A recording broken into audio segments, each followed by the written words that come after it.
Anthology of Interest is quite possibly my favourite episode of this season. I'm very, very, very partial to my favourite Simpsons episodes at this point in my life, certainly, and even then, after a certain age, like maybe when I get to like 9, 10 years old, Treehouse of Horror episode is my favourite Simpsons episode because you have the great dynamic of the family / Springfield plus these genre elements there. There's experimentation with animation. Absolutely adore it. And with the budget that the Simpsons had, it was magnificent. It's almost like a separate show within the Simpsons, like canon or something as well. Yeah. It's very neat like that. And I adore it to the point where I'm tempted, maybe I'd love to do a retrospective just on those one day. Just on that'd be cool. Episodes. Yeah, definitely. I think that would be so much fun because that's the genesis of so much of the horror fiction I love. You know, finding out about The Shining. Yeah. Or you know, the black and white sheen of King Kong, the zombies. Edgar Allan Poe. My God, that's so formative on me, to be honest. Yeah. I had the DVD of season 2. Anyway,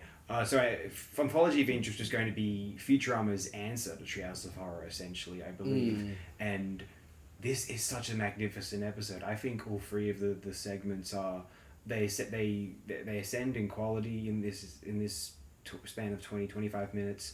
I think they're all tremendously funny, kind of frightening, morbid, and it's the sense of humor of Futurama without the rules that kind of the weekly sitcom formula, network television program has to confine itself by. You could do even doing Futurama does cheeky kind of cliffhangers like.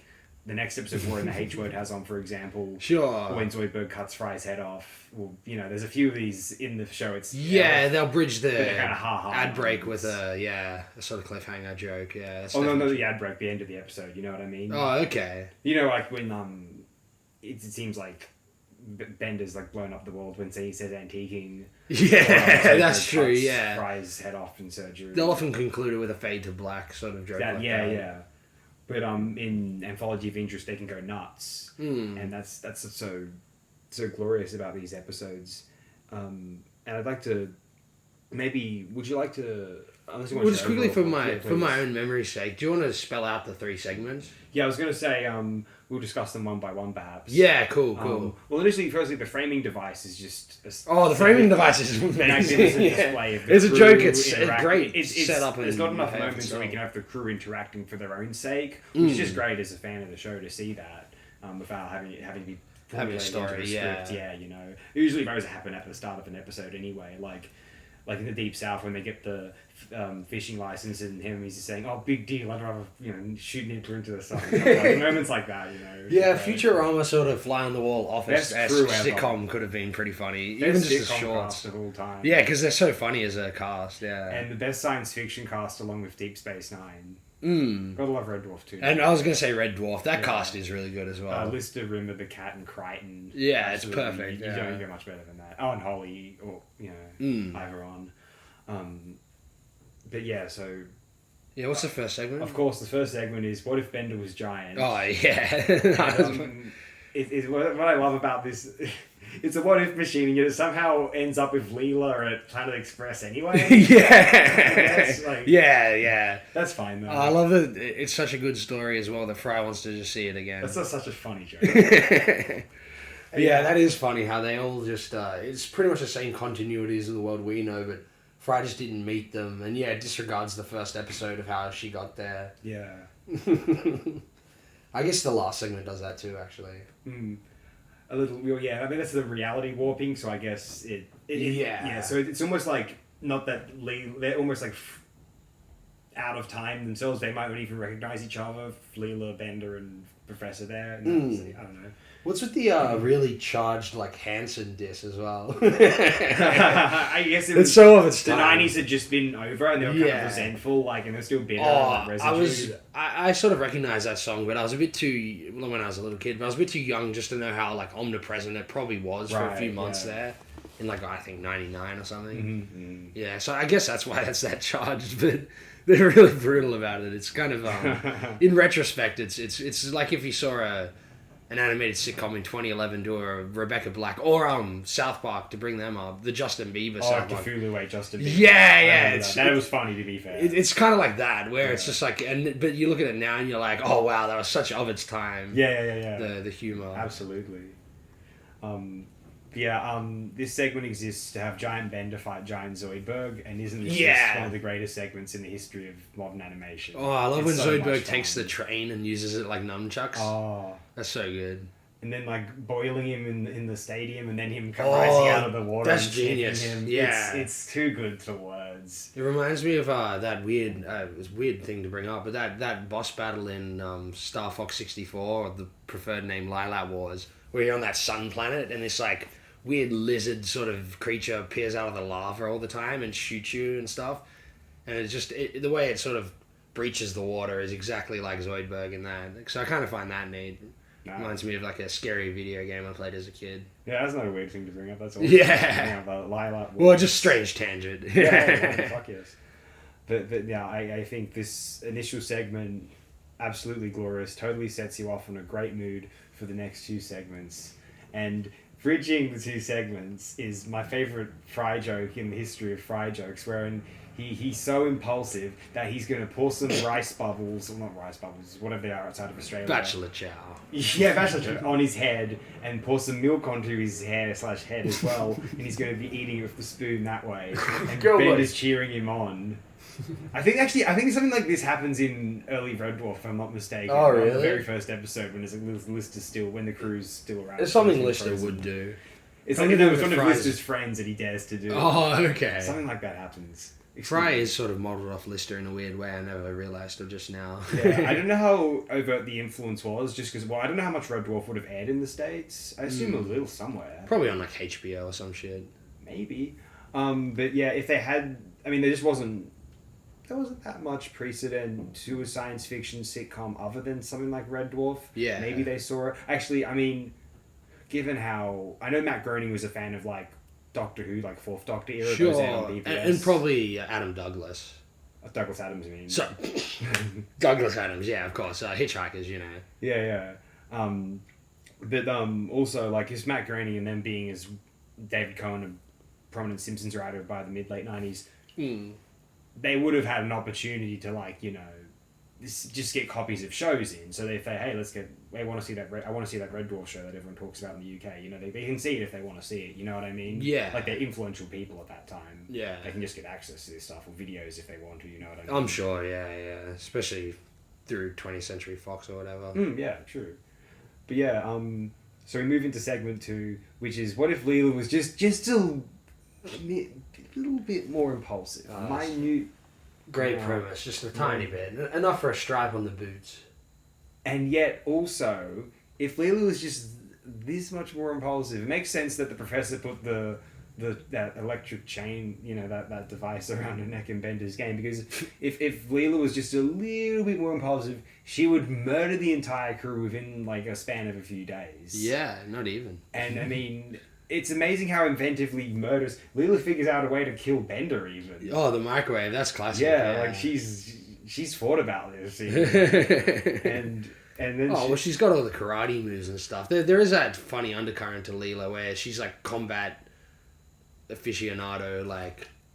Almost like a Navy SEAL or Mossad or something, you know? She's just an attack soldier. Well, speaking of... Well, there's certainly maybe a Doctor Who influence here, because obviously Leela was the name of the Fourth Doctor's warrior woman companion. Oh, was Leela a warrior woman? Yeah, definitely. So that feels a bit deliberate to me. And if it's not, it's just a fun... And it's most exemplified in this episode. They sort of take that and play with it. And, man, I want to see the anteaters in more episodes. Oh, they're amazing. Where were they? That's so the cool. Professor's albino screaming. With those man-eating anteaters. I want to see that pit. Man-eating anteaters. Like, we do call them man-eaters. They're still anteaters. You know what an anteater looks like. They just eat... Man, what are you going to call them? Maybe they eat ants still as well. They're ant and man-eaters. Very big ants. Man and anteaters. But in any case...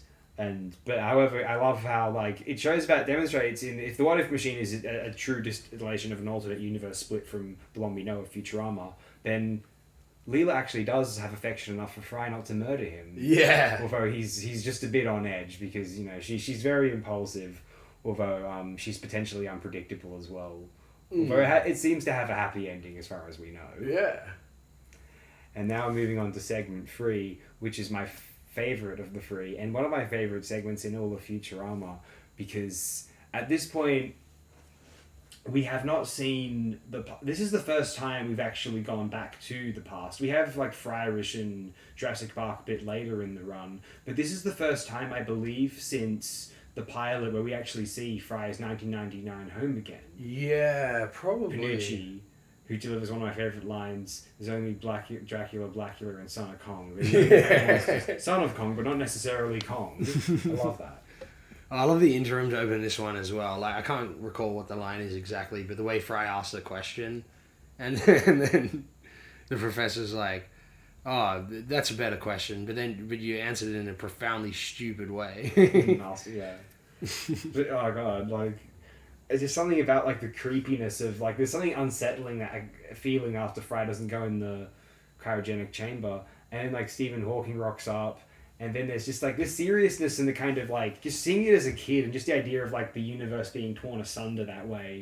And it's just one of the kind of coolest and creepiest moments in the history of Futurama. Kind of aggressively existential, you know, them shaking Fry and like Fry having to be at the center of because this is before we have any of the brain spawn stuff. Yeah. Fry being at the center, the first instance of Fry being at the center of the fate of the universe, which is a terrifying prospect actually. I think it's like the best Treehouse of Horror segments, such as the one I adore the most in Treehouse of Horror is possibly the Simpsons season 5's Time and Punishment. Oh, that one's season 6. But yeah, Time and Punishment. Yeah, that one's so good. That's the good. This is like almost Futurama's answer to that. Yeah. And just the ending of Fry, Al Gore, Nichelle Nichols, Gary Gygax, and what's it? Deep Blue. Deep Blue, who beat Gary Kasparov. The best cameo in the show. Just playing Dungeons and Dragons for eternity. I think this is another weird tangent, so actually. beautiful. You know what I found out recently? Well, Deep Blue is like IBM, right? Yeah, I believe so. And do you know that HAL 9000 was named after IBM? But he just took the letters of IBM and went one back in the alphabet for each. I've read that somewhere, but yeah, it's not necessarily in my brain. That's kind of cool, eh? Yeah, no, we know AOD, you will know. Kubrick. So yeah, it's funny how all these like sci-fi, like the self-referential lore of all this stuff sort of I wonder if it was coincides. Kubrick's idea or Clark's idea, though. I think it was Clark's. Okay. Yeah. Well, we like Clark. Because he's a computer nerd. Yeah, so. yeah. That's my guy. We need more Clark film adaptations that aren't that Ryan Gosling thing. Yeah. Recently. Jesus. You could get David X. Cohen to write one, surely. Oh, yeah, he's a good writer. I mean, yeah, if Futurama's any indication. And his more serious science fiction work could be interesting. But I think the main science fiction brain in the Futurama writers was Ken Keeler. Okay. So maybe Ken Keeler's serious science fiction could be fascinating. Or maybe he just prefers the humour and that's why he's here. Because Sure. Ken Keeler was in Simpsons as well, to be fair. Okay. He wrote the infamous, very hated, the Principal and the Pauper episode. And Really? he claims to be proud of it still. I don't know if he's trolling or not. Yeah. I mean, I don't actually hate that It's episode. not as bad as everyone says. Well, there is good episodes after that. And also, like, I mean, I would argue there's that episode in season 7 which does Flanders wrong. But, like, you know, the show certainly doesn't go downhill after that. Yeah, yeah. So, like, that's my stance on Principal and the Pauper. Yeah, well, people's, like, yeah. their sense of perfection for these things is too high, too demanding, you know? And it's weird that people talk about Flanderization a lot, which is fine. I couldn't agree more with that critique as the later Simpsons. But it's present in that season 7 episode where Homer and Marge lose custody of the kids and Flanders tries to give birth. It was the Flanders is like a really benign sort of really positive portrayal of a religious person, and Homer was in the wrong for thinking he was like, you know, abrasive or whatever. Like Ned didn't seem to be the kind of guy who'd force his beliefs on people, and so that episode does seem out of touch with how he's portrayed earlier. For me, looking at it now, but again, it's not. The show is still good for a while after that. It doesn't change. So that's So to me, that's.